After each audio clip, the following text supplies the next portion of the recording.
Welcome back to Longbox Diving, where we explore comics and story arcs pulled from the long box. It is time for another new comic book day review of the books that we picked up Wednesday. And today we're going to review Batman 118. Batman 118. This is where Williamson takes over. Josh Williamson takes over on the story. And trying to find the title page because...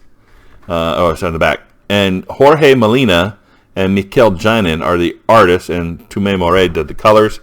Cover, pretty good, but pretty generic. It's well drawn. It's just kind of generic. It's just Batman standing there, and that's okay. It's kind of a new story, starting a new series, a new arc, a new writer, new artist. I get it, so it's okay, but it's just 2.5. And then we get into the story, right? So, everything is cool. Batman's back to fighting normal, every day. Look at that. Fireworks back. Everyday villains, and the art is just well done. Look at that. Look at the art on that. The two villains, and it's good stuff. And Batman, and then he's talking to Oracle the whole time. Hey, you've been super busy, everybody loves you now. You help defend the city. Everything's going great. And the Gotham Elite decide to have a party. And the party is villains. Yeah, I think the Gotham Elite are tone deaf. Kind of like, the United States Elite. They're just tone deaf. They basically do the opposite of what they tell you to do. Kind of what's going here. Why would you dress up as villains? And Batman just saved the city, but Batman's like, hey, why would you can hear the creak of a real gun? They walk differently. They smell. You can smell gas. For Firefly, so he knows the villains are there, and he goes, this is beautiful, Killer Croc. And he goes, well, that's not Killer Croc. That actually is Batman. And you see the smoke coming off him. That's beautiful stuff, man.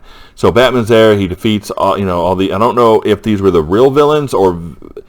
Villains dressed up as other villains to fight Batman, or whether it was actually one criminal's mastermind plan to rob the billionaires, and then all his little henchmen dressed up as villains.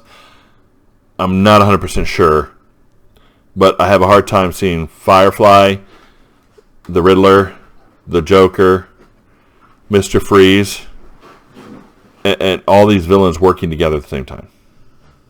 I mean, it's possible, but to rob the billionaires? Yeah. All right, so, they have a little girl dressed up. This is hilarious to me. It's Punchline. Little girl dressed up as Punchline. It's kind of a joke, and it's hilarious. And so we got Batman looking through, his past, what's going on, etc.